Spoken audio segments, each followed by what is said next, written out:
لوگ کسی بندے کا دل توڑ کے اس کی عزت اتار کے اسے پریشان کر کے جھڑک کے کہتے ہیں آیا تھا بندہ سنائیا میں نے چار، تو تو نے گناہ کر کے اب تو بتا رہا ہے، کسی کو ڈانٹ ڈپٹ کے دل توڑ کے کہانیاں سنا رہا ہے، چلاکیاں کر کے اور تیزیاں دکھا کے، یہ تو بندہ مومن کی شان نہیں ہے۔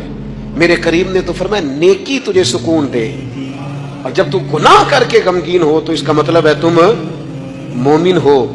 تو فوراً عرض کی یا رسول اللہ پھر بتا دے گناہ کیا ہوتا ہے؟ تو حضور فرمانے لگے جو چیز تیرے دل میں کھٹکے وہی تو گناہ ہے۔